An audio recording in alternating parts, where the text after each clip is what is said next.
This is more to the story. Today my guest is Dr. Morgan Reynolds. He had earned a PhD from the University of Wisconsin in 1971. He was also a professor emeritus of economics at Texas A&M University. Chief economist under the U.S. Department of Labor from 2001-2002. He was a Bush appointee. He served as the director of the Criminal Justice Department for the National Center for Policy Analysis, and he was also a senior fellow there.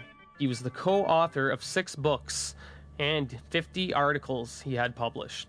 Dozens of policy studies were also published from him. Today we have Dr. Morgan Reynolds joining us. Hello, Dr. Reynolds. Hello, Mike. Thanks for inviting me on. No problem. So I guess the main thing that'll get you onto this podcast is something that you started questioning about 2005 area. Well, I think you said 2004, 2003 is when you first, it kind of popped in your head. But in around mid-2000s, a question you started asking that kind of made a lot of people uneasy. It was what planes? So if you just wanted to dive into that, and we'll go from there. That was and still is a verboten subject to bring up. Even though you've got the 4 cleanest plane crashes sites in aviation history. So it's just a natural question to ask that very few have. I was preceded in this line of query by some famous people, Rosalie Grable, a.k.a. the Web Fairy, and Gerard Holmgren and Thierry Masson of Pentagon fame. Hunt the Boeing was, I think that website was up within 2 months, maybe 3 months of the events of 9/11, 2001. So I'm not the pioneer, but I suppose partly because of credentialism, I'm pretty well known for this line of pursuit. And that morning of 9/11, I asked, hey, could planes do this? How could they? So here again, it was don't listen to what the media and officialdom is saying, but just use your own thinking skills. Now, I put that on the back burner, and it didn't come really to the forefront for me until the invasion of Iraq in March of 2003, and everybody savvy in Washington, D.C. Knew this was based on lies. And I said, well, if they'd lie about that, what else would they lie about? Oh, bingo. So that's when I first said, I got to investigate this on my own and put aside all the chatter and make up my own mind based on sifting and winnowing, which is a University of Wisconsin saying, sifting and winnowing. So let's look at the evidence. And still today, the number one issue is where's the debris from these alleged plane crashes in the case of the 767 at New York City, those are wide-bodied, they're very large. The way I put it is they take up half of an American football field. It's basically 300 feet long, at least the playing surface aside from the end zones, and it's 150 feet wide. Well, that's wingtip to wingtip, and front end to the back end. A 767 is bigger than that. I mean, that's a lot of plane, and to have the idea that collapsing towers disappeared all these engines and in truth, you can look at a lot of plane crashes, and I did that in that 2007 conference at Madison. You can look at a lot of collisions. We've got Newton's laws, and all these laws are violated by the allegation of a lot of kinetic energy. Well, you need to worry about Newton's third law of motion, which is equal and opposite. Yeah, the faster the plane would go. By the way, it was impossible speeds too. And you can all this stuff has been proven. Mm-hmm. I'm standing tall, and I don't care about popularity or what will make it easier sell. I'm concerned about the truth. And if it's inconvenient, and the perps were smart enough to make the real truth inconvenient, so they did all this magic show on 9/11. And then you can count on the complicit media, the major media, to get in line. You can count on the science and engineering establishment, aside from a few brave souls, to back it up. And, they just get on the gravy train. They're all bought up. I was at Texas A&M in the Department of Economics there for 28 years, and I've seen what universities are about. They're budget maximizers. They're revenue maximizers. So you're not going to get any unpopular truths exposed there, really, aside from, they allow the faculty to have a short leash, but very few of them are brave enough to speak up. It's a very top-down society is what we found with 9/11. Oh, it is. And for somebody in an academic position to begin speaking up about something like this, it's career suicide. I'm sure you've seen people go down that path. But also, too, I think people underestimate how easy it is to manipulate and control people in those positions. At the end of the day, they just want to get their paycheck. They just want to go home. They don't want to lose a position. They might be close to tenure. They might be close to something else. And it was funny before you were talking about the way it was going. I know here what I see around me is universities and colleges. They're opening more buildings, but they're having more online classes. So you're getting less class time, but there's more space. And I don't know if that's true where you are. Oh, that is. Universities are, from an efficiency point of view, a travesty. Yeah, there's one very good economist at Ohio University who's got this Center for the Study of College Affordability and Efficiency. I'm paraphrasing it, but he's very good about the scandalous underutilization of physical resources. But that's only part of the problem. Oh, exactly. Well, another great problem is what do you do when everybody has a degree? What's the standard at? So everybody needs to make that initial investment of 15 grand or 20 grand, depending what kind of degree you take, just to be able to compete with other people. It's kind of like something else is going on there. Yeah, and what's the value added of a lot of these departments? And here in the U.S., the average college graduate or dropout leaves with a student loan debt of $28,000 and rising. Mm-hmm. And that's a pretty good, nice new car, and it's affecting a lot of things in terms of family formation, marriage, and who wants to marry a gal or a guy with 50 grand in student loan debt, and so on. Mm-hmm. The consequences are very wide ranging. Oh, yeah. And for the parents that are helping the kids pay it, the inheritance that the kids are going to get later is going to be gone because it was all used to that. You have something that normally would have helped somebody out later in life is now suddenly gone. Yes. And a lot of people are catching on to this. And I noticed at the University of Arkansas here in Northwest Arkansas, Fayetteville, the university establishment wants to expand their efforts in online learning quite a bit. And guess who complained? The faculty senate.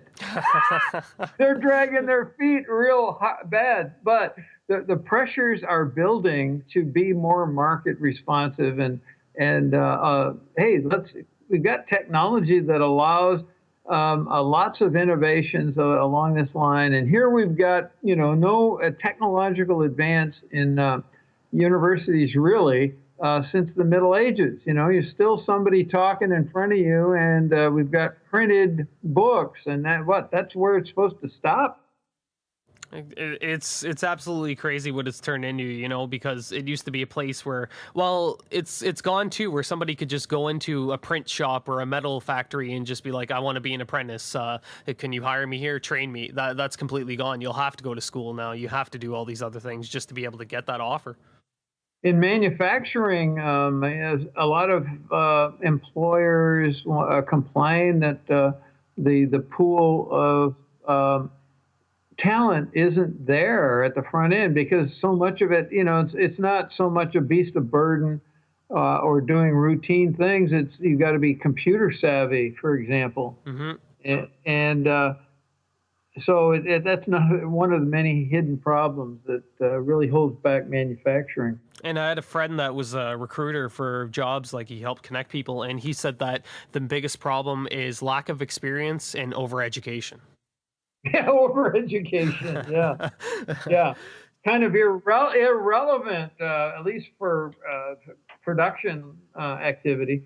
And there's another thing I want to mention too Yeah. about people not being manufacturing averse, or and that's the financialization of the economy. We're terribly over invested in the financials, as opposed to, we'll call it real production. I mean, I don't want to diminish the importance of the price system, but the whole monetary setup is designed to suppress price discovery, is the way David Stockman puts it very well. And the interest rate should be market determined. It would smash a lot of these bubbles earlier, and we'd have a much more robust and productive economy. We're going down the rosy path to oblivion. We're going off the cliff, and the general public intuits this. They know things aren't right. They may not know because of all these monetary and fiscal problems. The whole Keynesian approach, which is disastrous. You can look at the most advanced case is Japan. Hmm. So yeah, I'm getting off on my economist rant, but that it's very important. Economics, I went into it because it's not the most important thing in life, but it's terribly important to everybody. Everybody knows their connection to their wallet is terribly important, and it's not the most noble aspects of life, but it certainly is important to enable us to look forward to the future, have more opportunities, have a wider menu of opportunities we can take advantage of, and live a more dignified life. It's not just prosperity. Oh, it's consumerism. No, it has a lot to do with human dignity. Yeah, absolutely. Especially when people are going from paycheck to paycheck and they can't even get the stuff that they normally go. Often wonder why it's so cheap to get a can of Pepsi versus a stalk of lettuce or something. Yeah. Yeah, so we'll kind of tie back now into what we were talking about before. We're going into the no planes, and we're talking about the education system and how it's limiting. So your academic peers, they're not really questioning this, and it was up to you. So first, one of the first thoughts you had was probably aluminum versus steel. Now, for aluminum versus steel, I've seen a video, at least one, and I know there might be some other events where you've brought in your sledgehammer and a piece of aluminum out, and you've kind of threaten the piece of aluminum with a sledgehammer. And if you want to talk about that for a bit. Yes. Of course, my thinking was I need to make this more graphic and physically real instead of abstract. They need to hear a clank. They need to hear that clank, and yeah, the disproportions between the strength of this and mass of one of these towers versus a plane. The plane can't do squat. I don't care how fast it's allegedly going. Mm-hmm. It's going to mostly bounce off. And in that talk I gave in Madison, I show you some pictures of similar plane crashes. And yes, part of the plane will penetrate or be in the building. And problem, however, is that the photos show no visible plane parts in either gash. So there wasn't massive plane parts. The plane would shatter. We all know aluminum is a lightweight and soft metal. That's why it's an alloy. You got to beef it up a little. Mm-hmm. And famously, Joe Keith, the Boeing engineer, he didn't actually work directly for Boeing, but he operated the shaker system. And planes are going to shake, and they're going to get these resonant frequencies. And Joe he didn't want to fly because he knew so much about how fragile these uh, frames were, and he calls them a flying beer can. And you can look at how they manufacture planes, and during production, it's got that floor kind of midway the length of the plane, but otherwise, you're in trouble and the idea, for example, in the South Tower, it was only 37 feet from that wall where the gash appeared to the core. Now, the core, you think the 7 floors are going to be encountered because the plane is at an angle, the non-plane. But, you're going to hit the edges of these reinforced concrete floors. You're going to hit that. I think it's about a yard, not quite a meter tall, a 1-inch plate that reinforces the beams. The beams are 14 inches square.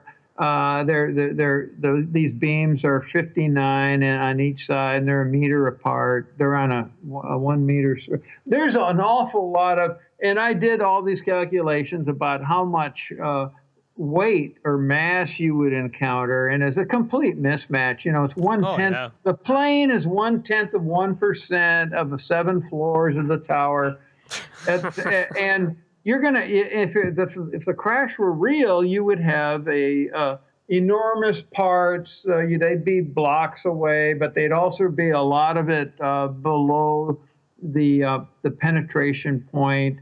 So none of this is there. So you're telling me I'm supposed to believe there was a plane. Now, because of work of others, like Rich Hall over in England, richplanet.com. I won't swear by the .com, but it's probably right. Rich Planet. He's done this 3D work simulation via Google. And what he's found a very interesting thing, because he wanted to find out if all these videos where there's enough footage to track the plane image are all coincident. Are they recording the same thing, albeit from different vantage points? Mm-hmm. Well, he's found out, yes, it coincides with a properly understood both the civilian and the military radar path. So what I'm very convinced, until somebody proves Rich wrong, that all of these so-called amateur videos are that. Absolutely. And they're all, there really was a plane image, but that doesn't mean there was a plane. No. What you have, seems most likely is a high-tech light show. But there wasn't any real plane as alleged by the government.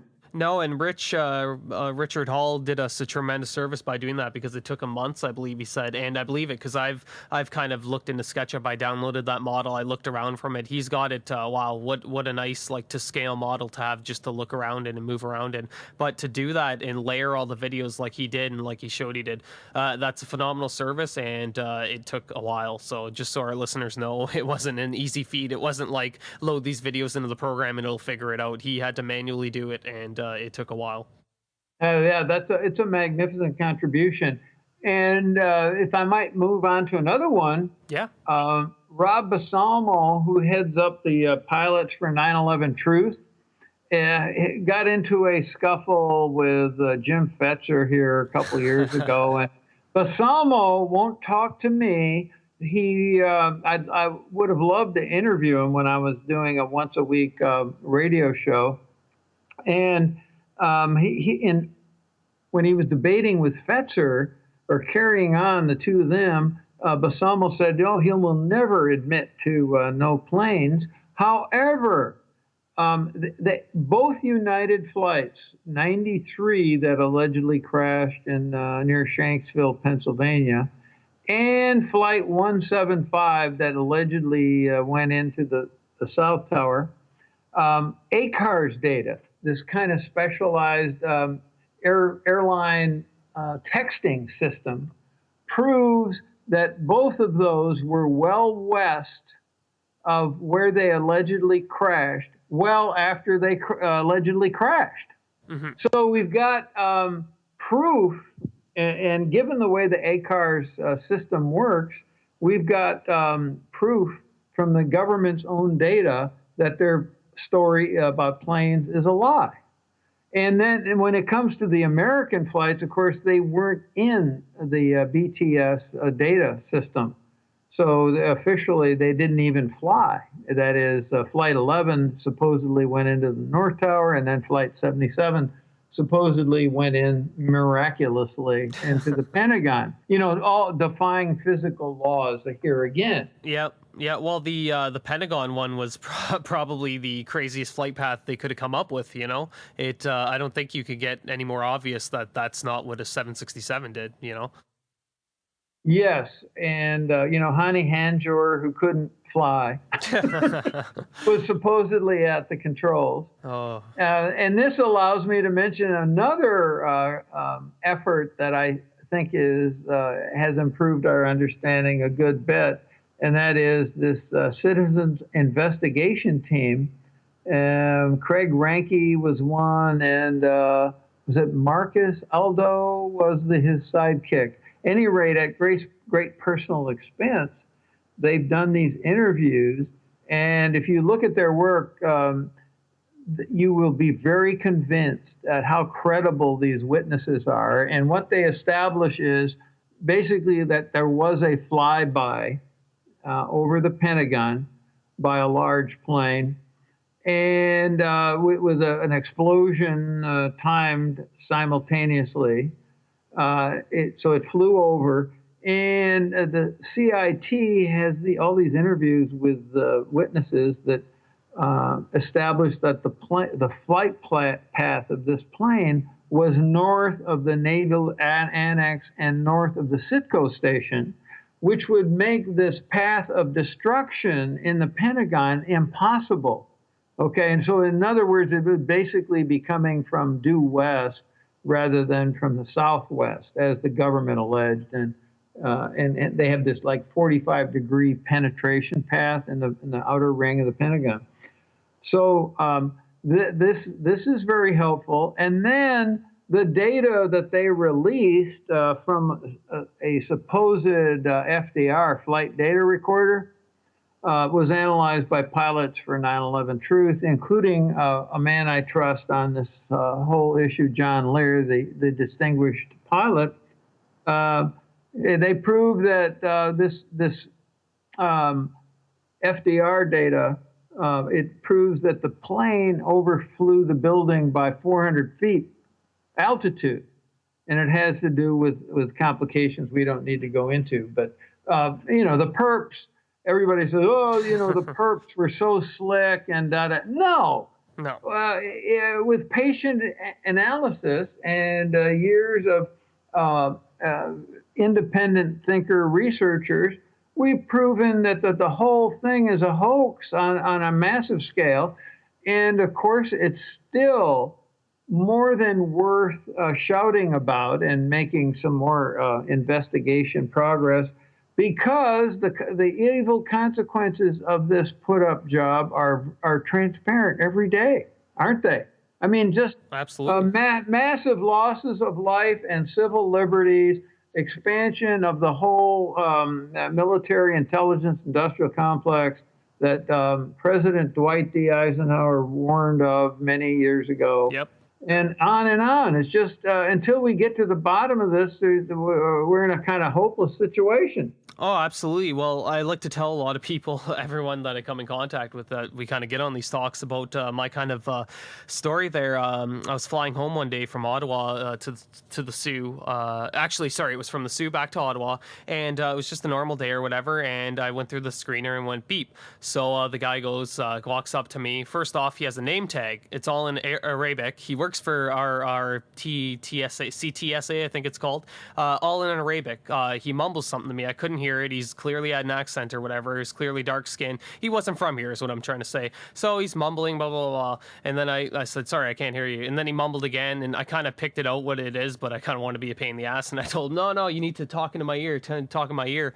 And he was like, oh, you need to go for a security check or something like that. And I kind of just sighed, rolled my eyes at him. I'm like, whatever. So I held up my arms. He's like, he did his security check or whatever. But my main point of that story is in 2013, we'll start with 2001. Supposedly, what was it, 15 Saudis or 14 Saudis, 2 United Emirates, and 1 Sudan person flew jets into buildings. And now, 13 years later, I'm getting pat down at my airport in a little town in Sault Ste. Marie from a guy that can't speak the language and is clearly from the Middle East. So I think that's heavy irony right there for freedom, because we're supposed to be more free after that. Yeah. And, Bush famously said, well, in response to the question, what's the motive for these suicidal pilots? Well, they hate our freedoms. Yeah, well, this is rather, I mean, they can't, it's like we're going to show you how stupid the American public is, I mean, it's just one impossible whopper after the other. It's a bad comedy night. Yeah, and it is frustrating, although we have some polls that were done around 2006 that claim that as many as 1/2 of the American people doubt the official story. And then we've got the 9/11 Commission leaders saying, oh, we didn't have enough time. We didn't have enough money. No. Well, you guys, I mean, of course, you were hired to cover it up. And, of course, a few truths leak through it. Oh, yeah. That's inevitable. But still, they're for them to say, oh, we lost our virginity. No, you didn't. You guys were whores to begin with, And that's just saying how it is. We'll get more into the actual RFC and the contractors later. Right before we go on to the next segment, I just want to kind of mention that a lot of people, the first question I get asked is, okay, but what about the people on the planes? That's what they jump to. They don't stop to think if the plane story makes sense itself. Do you have anything to reflect on that? Well, I kind of like Jim Marr's approach. Well, I didn't plan the plan, and I didn't execute the plan, so I can't tell you. Well, we can, which has a lot of truth to it. Part of this, however, is one of these courtroom tactics where basically it, when are you? It's like asking, when did you stop beating your wife? Well, wait a minute. I don't beat my wife, okay? In other words, they're trying to slide back past that because they don't have any proof for these planes to begin with, okay? And there's so many things wrong with this. Well, let's begin with the passenger manifest, okay? They never did, which should be routine. They know who's on the plane, okay? And they never did settle on it. For example, they were missing the 5 or 4, depending on the flight, Arab names. There weren't any Arab names. And this is the kind of stuff you're turning out. And then, of course, some of these are made up people. And there's been some tracing in the Social Security death index to say, where are all these people? Are they real? It doesn't seem like they are. Now, some of them are real. For example, on the Friday before 9/11, I happened to escort or she took me along, the Secretary of Labor, Elaine Chao. We went over to and I'm not supposed to call it a limo, government limo, but yeah, I'm supposed to call it a sedan. But it's paid for. It's paid for. And I walked by, I recognized 2 people in their offices, one of whom I knew at the time, Tony Snow, who he actually became one of these, the spokesman at the White House, but he was a journalist of a conservative stripe with the Washington Times. I saw him and we said hello. And then the other one was Barbara Olson, who I didn't know, but I knew her as a talking head on Fox News and other outlets. Well, supposedly she died in the plane crash on Tuesday morning, and was talking to her husband Ted Olson On the phone that didn't the call that ran for zero. That won't work. Yeah, technology, it's not going to work. And then she's supposedly buried in a grave up near where I grew up, Green Bay, Wisconsin. I mean, it's not that we've proven up to courtroom standards what really happened to the people involved, because we haven't. But there's nothing substantive that we can lean on here. And I know that John Lear, for example, believes that this Chick Burlingame, who was supposedly the pilot who went into the Pentagon on the American Flight 77, John believes that for various suspicious background reasons, that he was at the helm of this plane that overflew the Pentagon.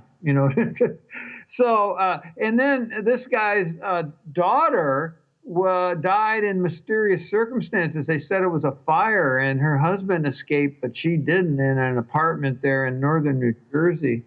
And there's all these odd things that that do not support the government story. So those are reasons to suspect that there's something amiss. And at the end of the day, you have to say, okay, there could be all these people, they could have existed, they could have died after, but how is the story possible in the first place? How does it make sense, just the plane to get eaten up by a building? Before we start talking more about that, I just want to kind of make a mental picture for people. Think this plane was going, these planes, let's say it had an average of 500 miles per hour. If you fire a bullet out of a gun, that's lead, that's denser than aluminum. That's going, let's say you have past the speed of sound ammunition, so you're going over 1,300 feet per second or whatever it is, and you know what you shoot at? You shoot at a steel plate, and you know what happens to the bullet? It breaks up, bounces off, it goes ping, and then after the end of the day, you paint over the target again, you shoot it again, paint over it again, shoot it again. So that's a lead bullet with a heavier mass launched at a faster speed at a steel plate that's probably like quarter of an inch thick, and it bounces off. So why does aluminum just completely go through without deforming? But then if you watch the NIST simulations, you'll see it go straight through, break through the building, and then all of a sudden confetti, Oh, yeah. Well, lead is a fairly soft metal anyway. But that's true. Yeah, that's true. But you're so right. I mean, the NIST has these totally. That's why I brought a suit, of course, against the NIST contractors, because what they did was traitorous to both science and truth. And what they did was it's science junk science. Okay, for $20 million, they all put together, in effect, collectively 10,000 pages worth of BS. Okay, now there are a few good things in there, actually. For example, Underwriters Lab couldn't get these simulated or reproductions of steel beams to sag, even though they subjected them to heat for longer and hotter than could have been the case in the fires on 9/11. Okay. Absolutely. So you get some gems out of this. I think there was an excellent thing in there. I think the best thing was something that wasn't in there. And what wasn't in there was they failed to prove that a collapse happened. They failed to prove the initiation of a collapse happened. They could only talk about factors leading up to the initiation of a collapse. And that was confirmed by Catherine Fletcher to Dr. Wood in a letter that I believe it was about Dr. Wood's request for corrections or her appeal. And that to me was like, wow, because you just told me you represent NIST, and you just told me that they didn't investigate.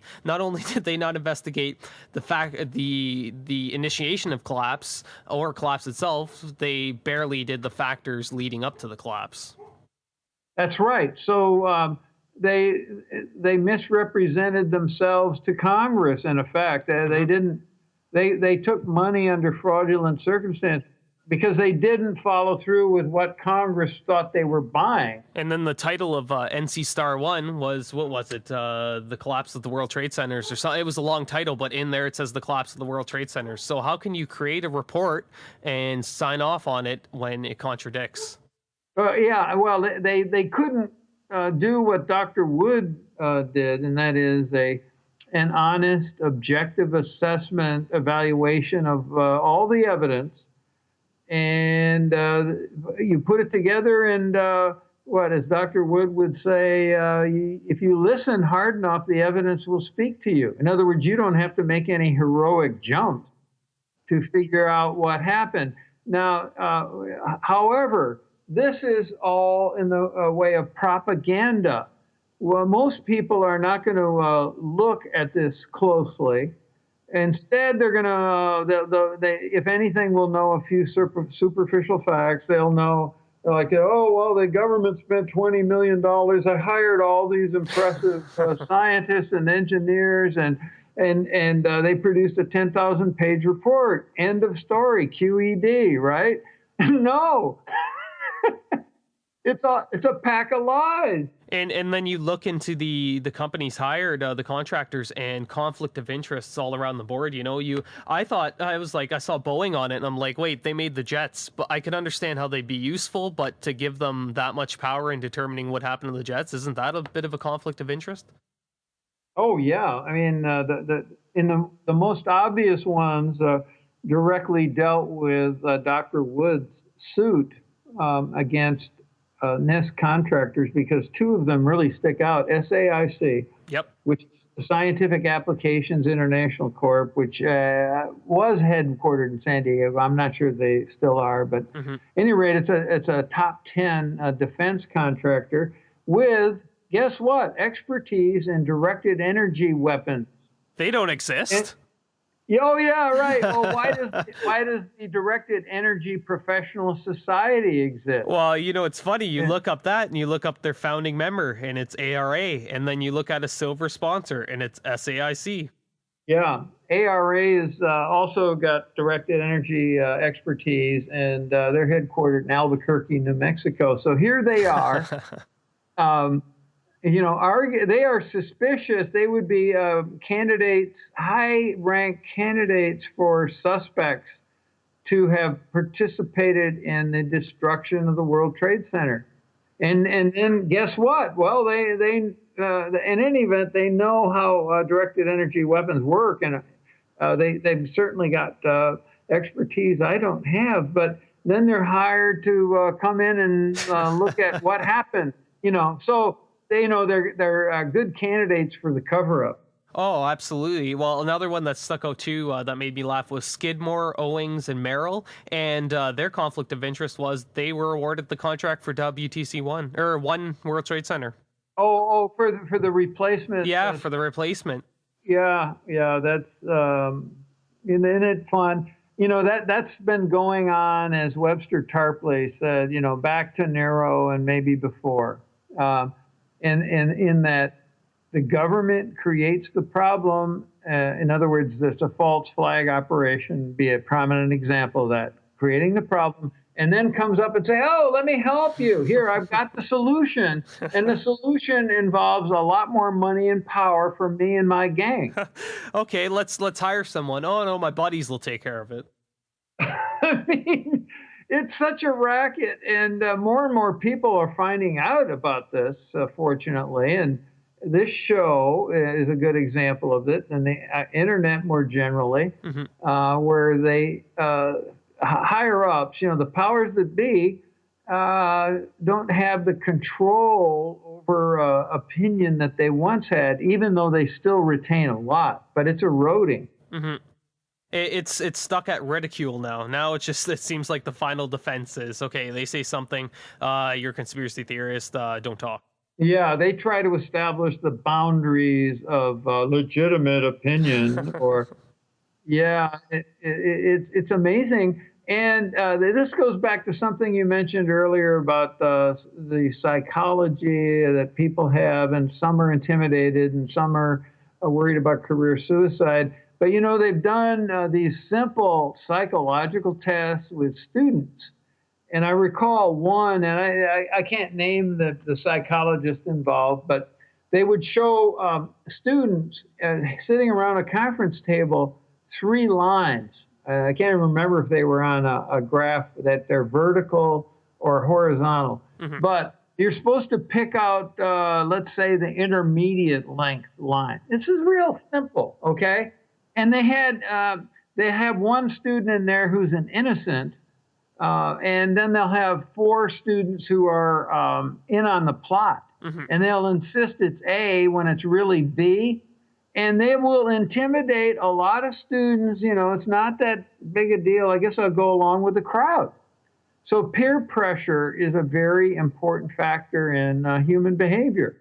Oh, absolutely. And full-grown men will succumb to peer pressure, no problem, especially once they get into that groove where they have their job, then they have a family, and they can't, they don't want to think about that. All they got to do is worry about going to work for the day and then coming home, Hey, I've got an interesting episode of this peer pressure thing. Yeah. I'm a motorcyclist. I've got 2. And my wife, man, we used to have a gold wing. She loved that, riding on the back of the gold wing. It's a queen's throne. And for various reasons, I'm into lightweight because I got to put motorcycles up and down in the pickup or in a toy hauler. All the work. And so, yeah, and I don't want to do it 900-pounder anymore. And so I'm riding around on our RV trip, various sites to see, and she's missing riding because she didn't like to ride on this Yamaha sport bike I've got.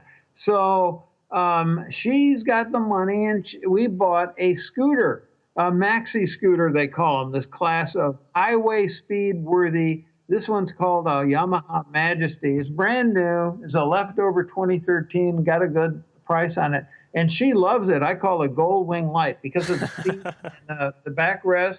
And it'll do 100 miles an hour, so you're okay running down the highway. Well, she's worried, though, about, but if we ride into one of the rallies on a scooter, I said, I could care less, I'm not worried about my manhood being challenged or any of this. Hey, grow up, people. It's so I don't care. Or it's like I say, when somebody tells me, and this happens in 9/11 or in economics writing and research, where people will say, "Hey, don't go there." Oh, why? I think I need to go there, right?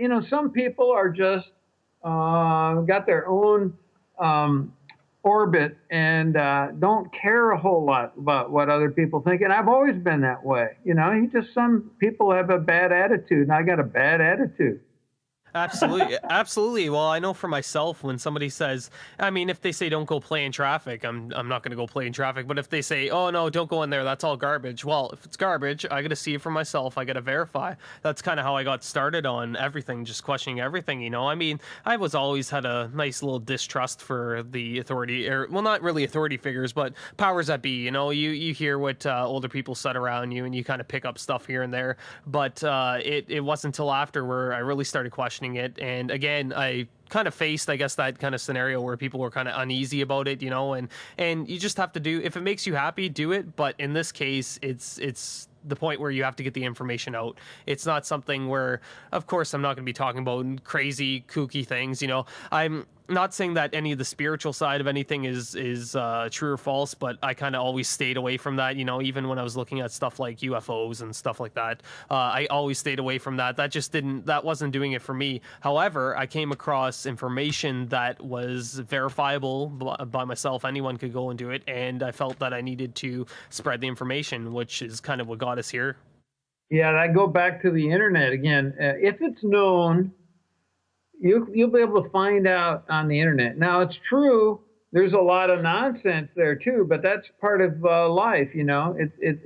With or without the internet, there's going to be a lot of nonsense. Oh yeah, well, you have a textbook in school. They say take this all as fact, but yet I've had so many textbooks with nonsense in them, that I think I'll take some internet for a while.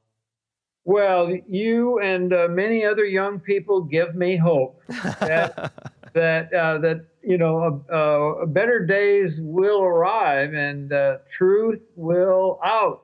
No, well, 9/11 is, I haven't seen any textbooks, but I'm assuming they're in history textbooks now. They're being printed all over the world, handed out everywhere. And for me, I wasn't in school when that came out, but I imagine they're out now. If anybody has some, send me some pictures so I can see. But this is why I talk about these things, because they're blatant lies. And of course, they won't go into much. The first title will be a terrorist attacked and blah, blah, blah. So it's not really going to investigate it. So that leaves people like the show, people like Dr. Wood, people like Dr. Reynolds to investigate these things, because clearly everyone else has given up. And before, I just want to connect a point you were saying about $20 million.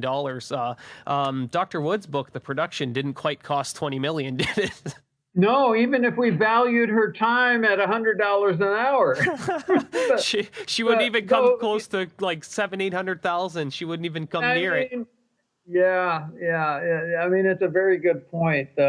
We have had a thorough investigation of 9/11, the most important site being the World Trade Center. But it was done on the cheap, wasn't it? And I recommend anybody who's serious about investigating 9/11 to go to the site wheredidthetowersgo.com and order her book.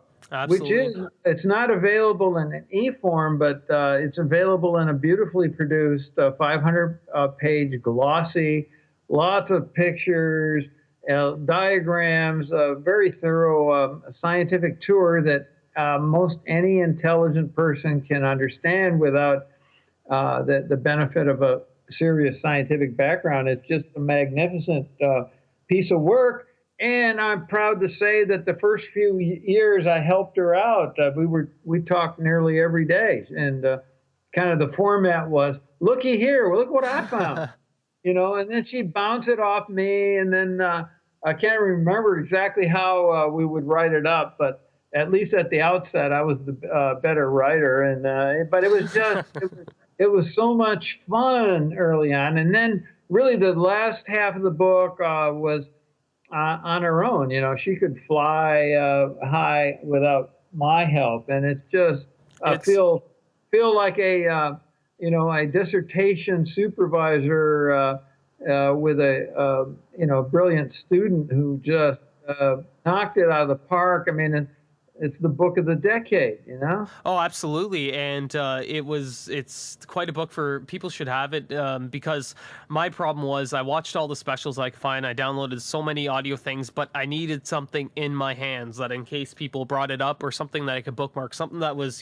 complete in my hands, wasn't on a hard drive. I didn't need to boot up a computer, and then once I got the book, it was like, wow, it's organized in a fairly good way to have a reference point. You could literally turn to any page and it's gold. And it's funny because you compare that to something like the Toronto Commission's report or whatever, 9/11. I checked out a bunch from the library, a whole stack of them, 7 or 8 books, and they were pretty much all text and all nonsense. I mean, stuff about where the hijackers hung out, stuff about where who was on where, this, that, and even the thermite stuff. There was like basically nothing. Actually, that's kind of good to go into. I don't know how much you listened to with my interview with Andrew Johnson, but did you catch all the Richard Gage stuff?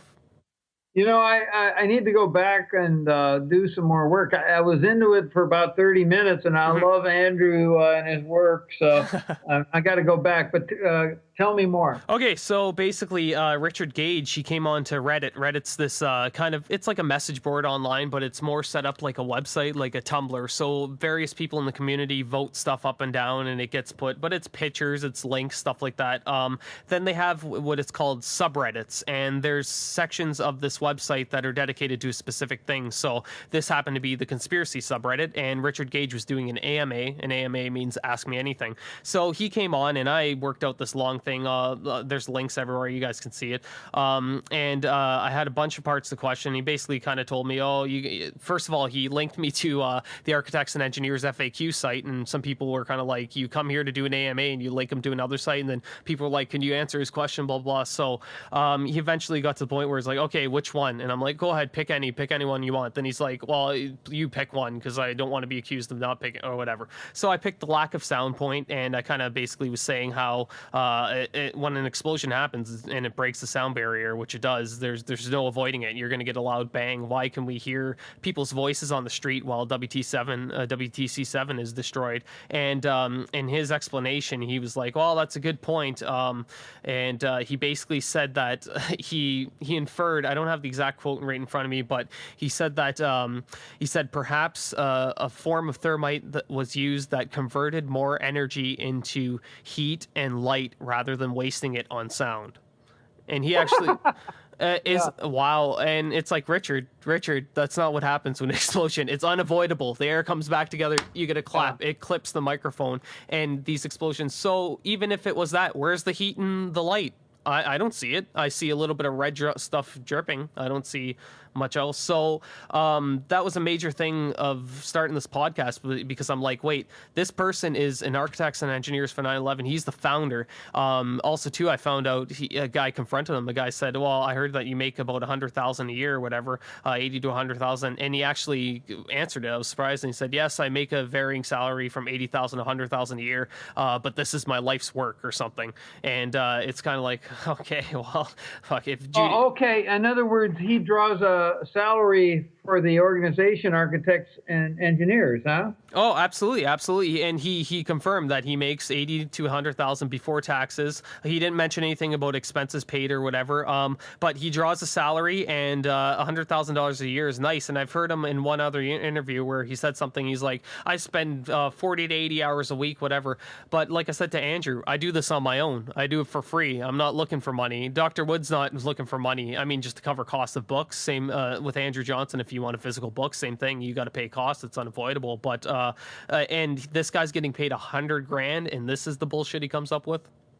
Yeah, and I know I can't remember right off the top of my head. This researcher from Ohio has looked into the fundraising aspect, and it just for Architects and Engineers, and raises this whole question: how can they?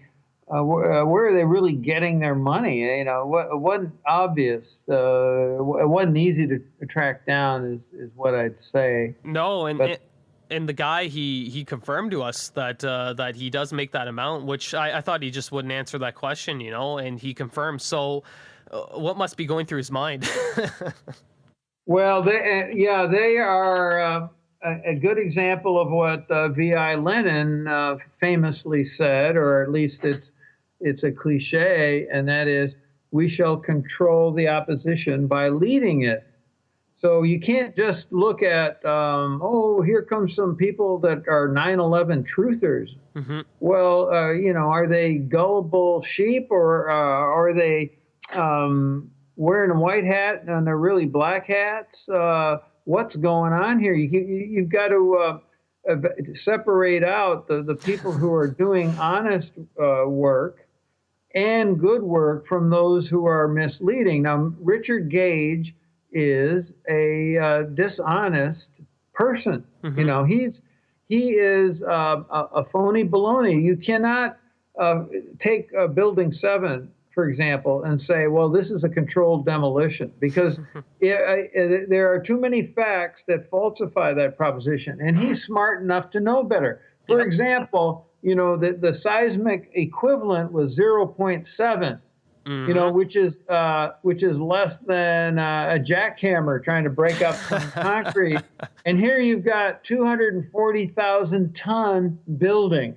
Yep. And another aspect is you talked about the sound, and that's a very relevant point, but also on sound, in a controlled demolition, or all this steel, if it were allegedly falling, there'd be a lot of creaking. Oh, yeah. A noise of steel on metal, and there's none of that. The whole thing is just silent. Yep. And what you end up with, because of all the powderization, the dustification of that building during the day, and you can see it in Dr. Wood's book, from the various pictures there, and you can go online and see it on YouTube. But basically, the building was hollowed out. That's how it was so quiet. It's basically the hull or the husk of that building, and that helps us to account for other otherwise seeming anomalies, like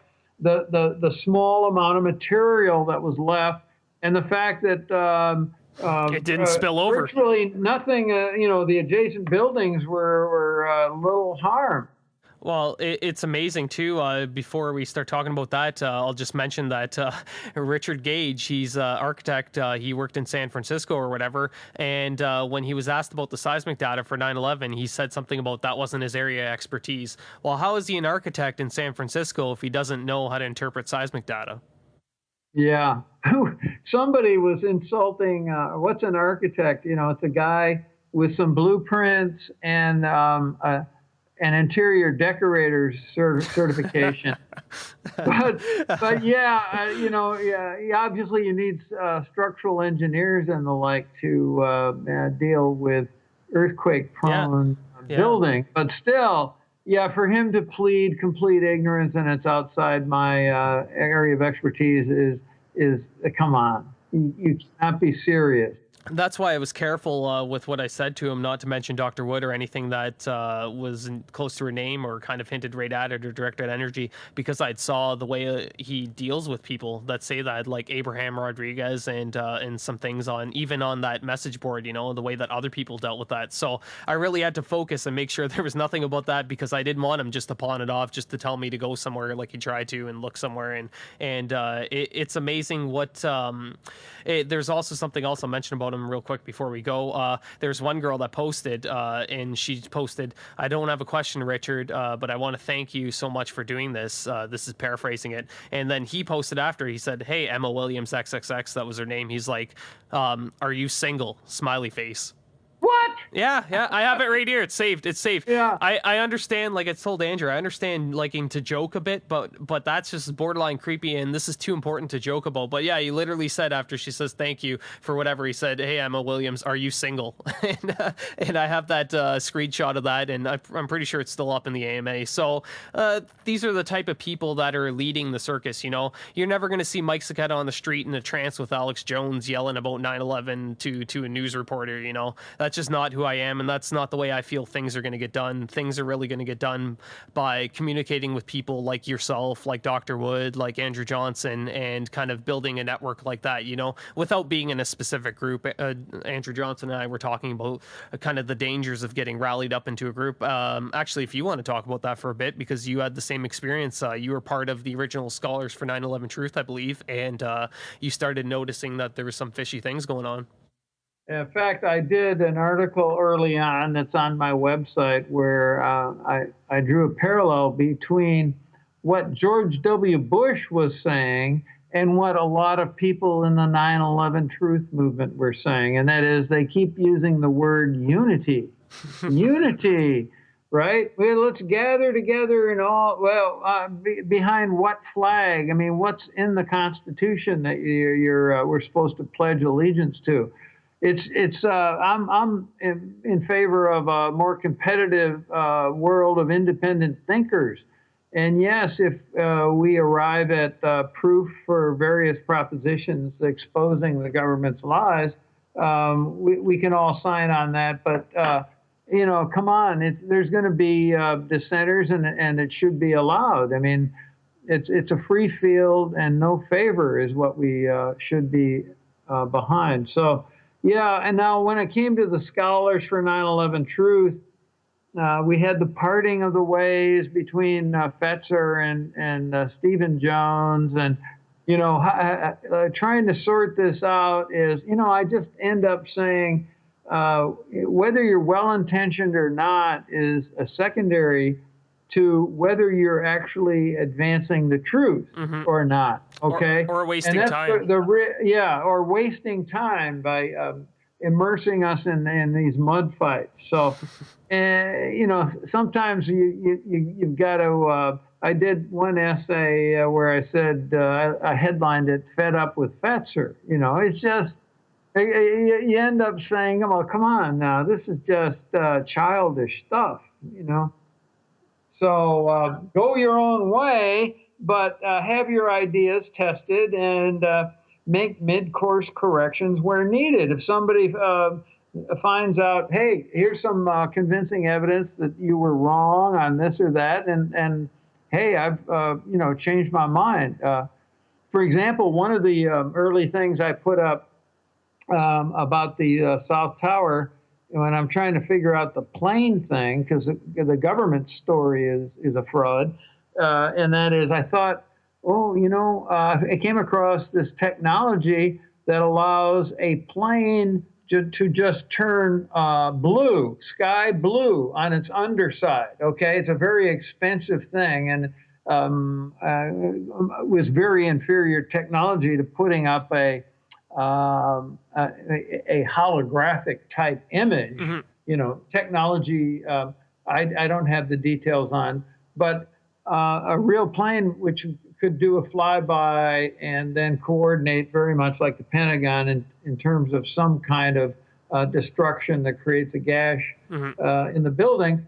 Well, that turned out to be wrong, but you're going to make mistakes along the way. And my website, which is nomoregames.net, and I encourage you to go looking around there, I leave the old stuff up, and in at least one case, it shows the intellectual progress I've made, and we therefore have made collectively.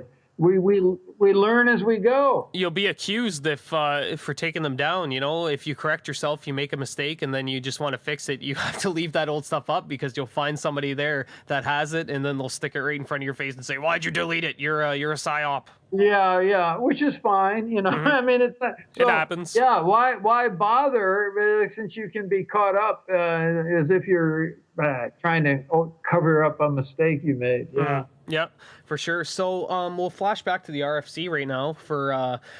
So I want you to briefly describe the process of it, and describe just kind of the outcome. And I believe you had an appeal too. I know Dr. Woods did. But right before that, I just wanted to let people know about another company that was a contractor, Leslie E. Robinson, and they were the structural engineers for the original World Trade Centers. Now, I was wondering myself, wouldn't they find it odd that so much of their building was missing?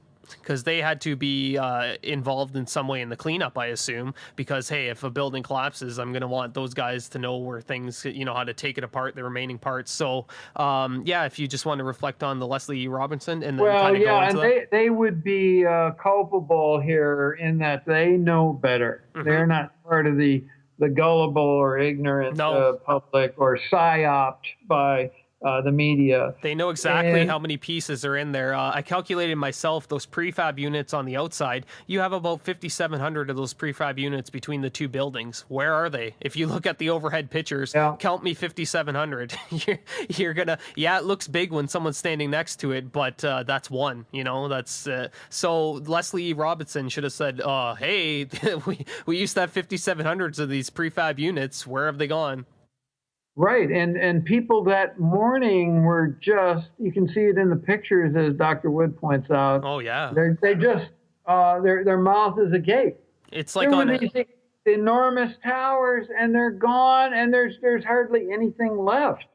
When I first saw them, I was kind of like, you don't know, but once I started learning it, and I've gone through thousands of photos and myself and that, now I look at the picture and I'm like, why can I see the buildings on the other side? There used to be these giant buildings there. To somebody that doesn't know much, they're just going to look at it and say, hey, that's a pile or whatever. But to somebody that knows that, like those people that would have been there at ground zero at that time, and you see their expression, it makes perfect sense. They're thinking, I don't even think it clued into most of them. They're just like, they're so confused and distraught from what's going on. They're just in awe. Right, and a really powerful example that Dr. Wood highlights was Stairwell B. Absolutely. Where there were some 14 FDNY and one civilian responders there in the stairwell, and they're like around the 10th floor, and they keep on calling for help, and eventually the person at the other end, he says, where is the North Tower? North Tower, Stairwell B. North Tower, stairwell. Where's the North Tower? And sure enough, supposedly over, what is it, 110? 100 stories of material fell on these guys, and they're all, fortunately, were among the survivors. And they walk out, one of the guys, and I could pull the book right off the shelf here and find it quickly, but he says, I looked out and it was like there was a football field. Jay Jonas? Where is everything? Yeah. Yeah, absolutely. That's kind of odd, to walk out of these massive buildings that you've passed by so many times, and then suddenly there's just nothing left, And for all the people that say that it went into the basement and that, do more homework. Look at the pictures. You could see holes into the side of WTC2, and actually Stairwell B helped me inform somebody that was said, okay, well, I heard Dr. Wood's work and it's good, but he said he's a very nice older guy, and he was like, why don't you think about nukes? Think about it. But then I said, okay, well, if you want to go, what about the people in Stairwell B? Because the explanation for nukes, right? It had in Dimitri, whatever his name is, it goes off underneath, it rattles the building, evaporates or everything on top of it or whatever. But what about, how can a nuclear bomb go off, destroy something, skip a bit of area where a stairwell is? And same thing with thermite and explosives. And well, yeah, the nuke thing fails badly. I've written about this 2 years ago, and people, they don't get it, but it doesn't bear the earmarks of a nuclear explosion. Nope. For example, where are all the blinded people? The blinded by the light. Well, then you get into the sophisticated weapons. They'll say, well, they're the nukes that don't emit any light. They're the nukes that they could stay contained to a foot by foot diameter, and Yeah, these are, it's what they accuse Dr. Wood of, and and then they do it. Who, they say, oh, you're just, invoking magic, this unknown technology. Well, hey, she's covered by the fact it's not that we know the serial number or the exact method of delivery and all the details, but it's just a relatively open-ended to say, hey, it was energy. It was directed, and it turned these buildings, these massive buildings, to mostly to fine powder. And the data on this is very clear. There's no question about that. And these kinetic energy weapons, of which nukes are a class, a particularly powerful one, don't cut it. I mean, the amount of force that the sound, the bathtub that goes out around. I mean, you can't keep this confined. And then they come up with these suitcase things. Well, they don't even answer the question. If you have a nuclear explosion 10 feet from another one, ain't that going to disturb these other small nuclear devices? It's crazy. Well, people. Go on. It's amazing how people who should know better, and most of it is inadvertent error, but they aren't susceptible to reason. In other words, let's look at the evidence from the weapon you're advocating, how it behaves, and match that up against the evidence from 9/11 in Lower Manhattan, and see, hey, there's a lot of non-matching going on here. And then, it's very frustrating. And just conventional demolition. If you've seen or heard, just go on YouTube and look at a conventional demolition. You got the bang, bang, bang, bang, bang. And you basically blow away the props and get the thing to implode, okay? Well, the towers were clearly top down. Yep.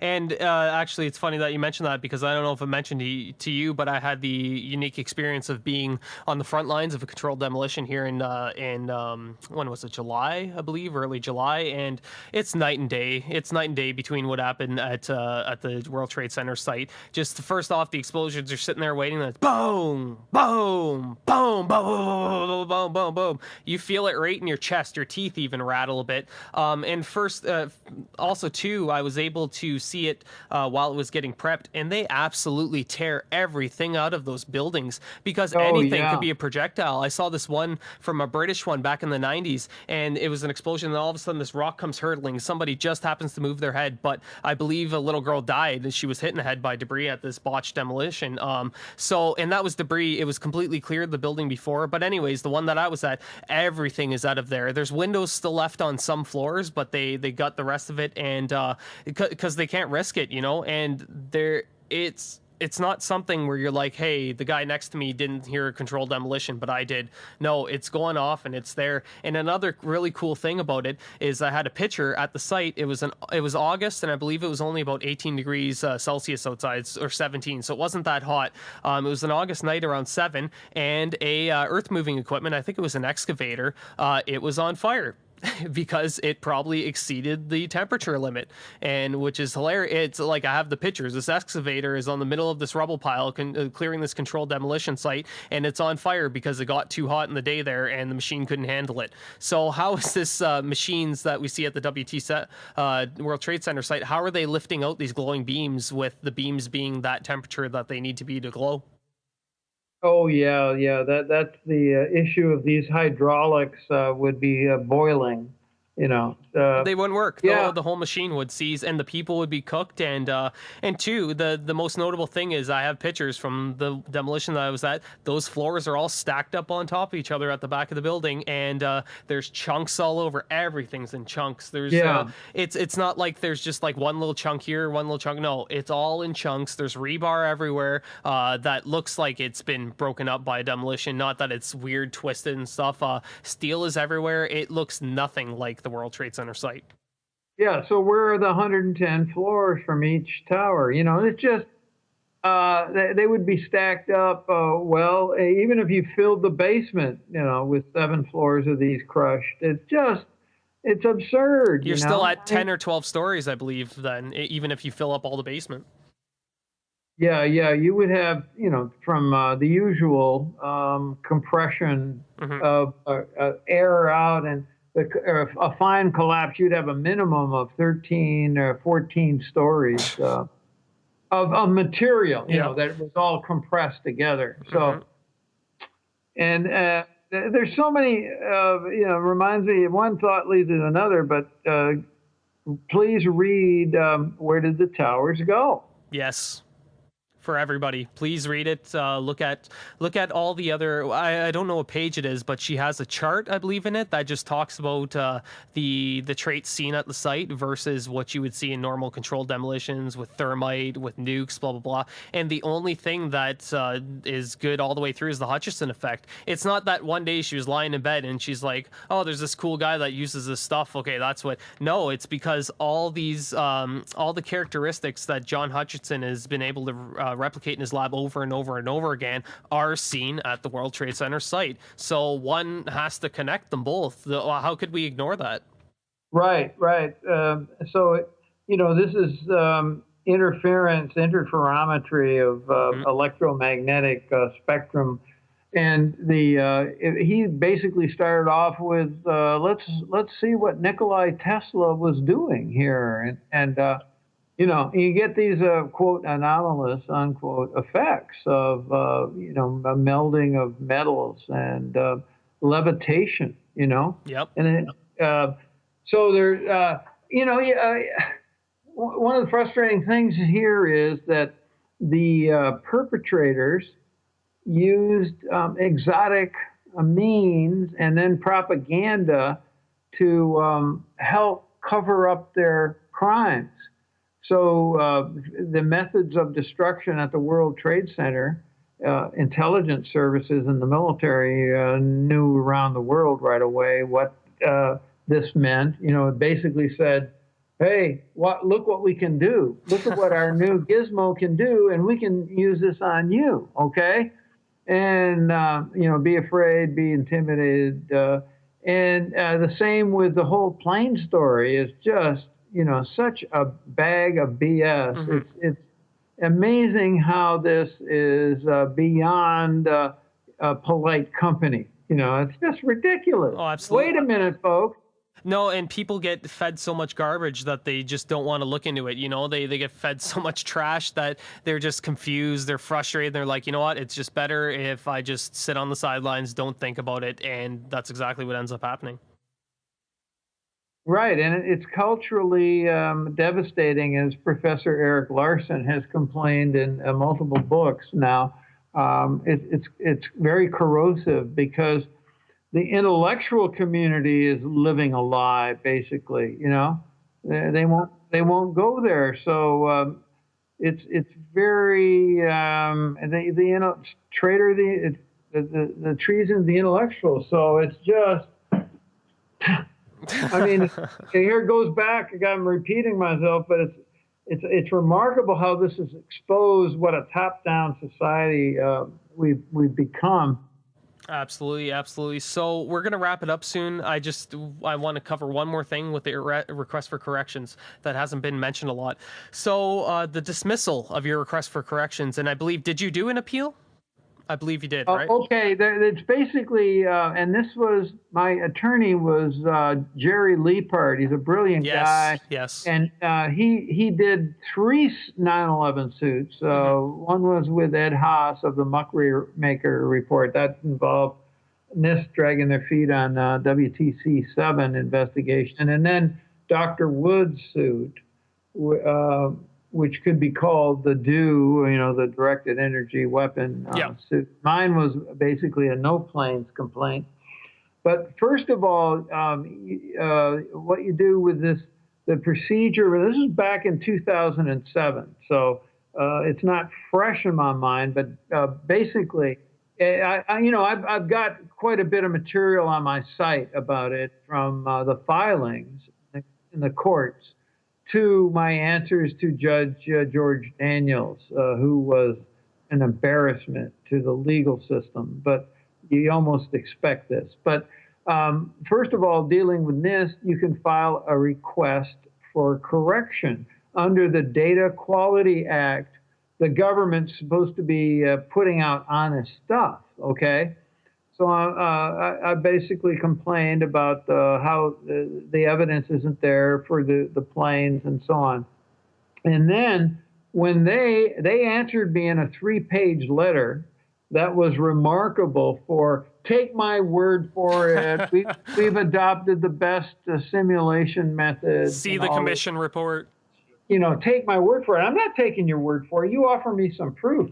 And then they even said that Newton's third law wasn't violated because when a building, the second law, when a force acts on an object, it moves it. It decelerates or accelerates it, okay? Now, when a plane runs into a building, it encounters a force that when it was flying through the air, hadn't encountered, okay? The air is something, it's a gas, and it offers resistance, but not resistance like a steel tower, okay? No. And they actually, and there's no, the third law is equal and opposite, okay? Equal and opposite. There's no lag structure built into Sir Isaac Newton's third law of mechanics, okay? And NIST actually said that there's a delay. Oh, is there? There's a lag, yeah. Oh, and thank you. Because if you look at the plane, it takes, as Joe Keith would say, if you stutter step or step by step it takes 7 frames for this building to come to the nose, for the nose of the plane to come to the building, the wall. And then it takes the same number for it to disappear into the building, okay? so NIST claimed the same. We agreed. It took 0.2 seconds for the plane to traverse its length into the building, 159 feet. No collision. There's no collision. Yeah, that means, that's right, that the building offered no resistance. Now, later they amended that a little bit. They raised it to 0.25 or something. Oh, okay. It's not supportable, but... Now it makes sense. They had to adjust their lie, okay? Yeah. But when they said, we have to allow for the lag or the delay in slowing the plane, I mean, this is a complete crock. Garbage. It's immediate. Wow. So, any rate, when of course they in effect rejected the amendment of their lies, and then we take it to court because now I am under the key tam law. I am a whistleblower. Okay. Okay, I'm a whistleblower, And I'm not suing NIST. I'm suing the contractors to NIST on the claim that they are deceiving NIST. Okay, they're doing junk science, a bag of lies, and NIST is paying them as an innocent victim. I mean, here I'm speaking as a layman, as a plaintiff in this civil suit. And I could actually make money should I win the suit. But actually what we wanted was to depose the witnesses, the contractors, Mike, okay? We want to depose them under oath. And being as well informed as I am about the lies of 9/11, wouldn't that have been rich? And I could prove in court that they're all lying for money. For taxpayer money. They're defrauding the government. Actually represented the United States government in this suit. Well, to make a longer story short, in 2008, Judge Daniels granted the defendant's motion to dismiss, and he dismissed with prejudice, which doesn't mean that he rejected their earnest plea to sanction me, okay, which would mean I would have to pay fines and that on a frivolous lawsuit type that I'm a bogus plaintiff, okay, and I'd have to pay all their handsome legal fees, which would have bankrupted me quickly. Well, the judge didn't do that because I don't think he could get away with it. You're supposed to treat the allegations of the plaintiff as factually true for the issue of whether to dismiss a suit or not. But in any case, he didn't grant the sanctions, which I breathed a sigh of relief. Now, at that point, he rolled all three cases, which were separate into one, and dismissed all of them with prejudice. Now, Dr. Wood took her case to the appeals level. And we don't need to take mine, it's going to get the same treatment. And the appeals court actually had a pretty sympathetic hearing. However, they rejected it. And then Dr. Wood, to complete the circuit, took to the Supreme Court. And of course, they didn't take up the case. They took up very few. But their rejection quote was something like, we acknowledge the law applies to the case. However, we're choosing to ignore the law in order to dismiss the case. Yeah, well, that's what the appellate court did. Mm-hmm. Yes, that's a good point, because they actually have to write a ruling and give you some reasons, bogus or not, for their ruling. But yes, in effect, they admitted that even though the law had changed, we're going to ignore it, meaning the statute, okay? Now, the Supreme Court can simply not refuse to accept the case without giving any reasoning. Yeah. Because, they get who knows how many thousands of cases, and they only take a few. So that kind of brings me to the last part on your dismissal of the cases. This is something that I kind of haven't heard much talk about. Do you think national security was kind of used in these cases? For me, at least what I see on the outside is anytime something comes that is too close to home, they slap national security on it and you never hear about it again. That wasn't invoked in these three cases at the district court level. Okay. It wasn't invoked, although they do have this, that's not exactly the way they put it, but you're getting at something that is a legal out for the government. Mm-hmm. Yeah, that they can refuse to, they can invoke sovereign immunity in effect because of the alleged risk to imperil national security. So, in other words, they didn't even let you get to that point. Or Dr. Wood, I guess, would be the one that was really well, they didn't feel they needed to. I mean, because, Judge, and I've written about this, I refuted everything George Daniels, the judge, who's made some really goofy rulings. Was he the New Jersey one? I looked up one of them, and he was pretty fishy. No, he's not he didn't have anything to do that I know of. Okay, maybe it was something else that I saw. This is in the Southern District of New York State. Oh, okay. So, the court is only blocks from the World Trade Center. Mm-hmm. It's easy walking distance. Mm-hmm. So, I mean, that was the right place to file these civil cases against NIST contractors, because that's where the events took place. Absolutely. So, again, to the last thing, going into these cases, what were you expecting as an outcome, or did you even expect an outcome? Well, I expected the courts to reject us, of course. I wasn't that naive, but as long as there was a chance, I wanted to pursue it. And Jerry Liebhardt made it easy because he was doing this. Of course, this is all being done on a volunteer basis. Yep. But we were going a legal route to see if we could expose the key elements of the fraud. Mm-hmm. And if we'd been able to depose these contractors, we would have. Yep. It would have been grand. And much less go into court and get a decision against these guys, which are it's just terrible people. I mean, how can you live with yourself? Yep. So I felt we had to try it, and Jerry Liebhardt was an angel, and he was very very effective, even though. And I did an interview with Jerry Liebhardt here a few years back, and the transcript is available at nomoregames.net. And he has a very interesting perspective, because what would you say? Well, you'd say Reynolds lost, and the plaintiffs won. But Jerry insists it's not that easy.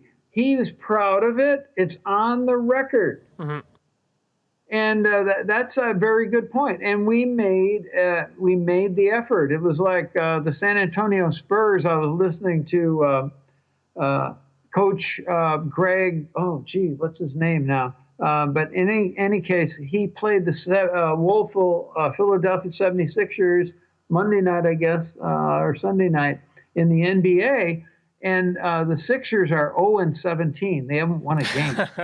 And Coach was saying, he was very praising them to the sky because they haven't quit. And the Spurs only won by 6, but it's a win. And they sat out a couple of their stars. So at any rate, he went on. And there's a lot to be said for that. There's a lot to be said for the warrior who's down there in the arena, fighting his heart out, doing the best he can, and coming up second or worse, and people who are spectators can tut about you're a loser. No, you're not a loser. Nope, not at all. And we want to thank Dr. Wood and yourself and Jerry Liebhardt for putting this in the public domain. Anybody at any time can go see this, either on your websites, and I believe it is in the public court system. I don't know what website that is. Yeah, there is. You have to sign up for PACER, they call it. Public Access Court Electronic Records. Oh, okay. Yeah. So you would, but the accounts are free. Yep. And so you can go to PACER and find those cases in detail. But like I say, on nomoregames.net, that's a friendlier way to get the guts of it. Well, that's where I looked in Dr. Wood's page. But we want to thank you for contributing that, because even though the case was dismissed in the other cases too, it went there. It's on record. You can go see it. So we'll thank you for that. And we're probably forever indebted to you guys for that, because that was, to my knowledge, this first case that went on the books. Now, there was the architects and engineers, or whatever, the one that Richard Gage helped in, or Stephen Jones, and they didn't mention thermite at all. But we won't even get into that. So anyways, Dr. Morgan Reynolds, thank you so much for joining us today. Hopefully you'll be back. It really sucks not getting the Reynolds Reveal anymore, because that was good. You had some really good... I appreciate that, Mike. You had some really good tunes too. I like that was one of the best parts about it. Not only the content, but the tunes. Yeah, every week I tried, as the show evolved, I tried to get the music to jive with the guest or the points of view we're trying to get across. And that was a lot of fun, that part. Would you ever plan on doing it again? I know you're busy. Well, if somebody will pay me, yes. But, but it was a lot of work, and I just didn't feel like I was getting an audience. Yeah. But it's great to hear from some people who were onto it and enjoyed it. Oh, for sure, for sure. And you know what? If you want to come back one day as a co-host, by all means, it's fine with me. Hey, Mike, I appreciate you. Thank you, thank you. All right, Morgan, we will talk to you whenever we do. And like I said, we'd love to have you back on the show. Thanks, everyone, for listening. And you could help us out by sharing it, of course, and just spreading the information out, guys. It's our world, and let's do something about it.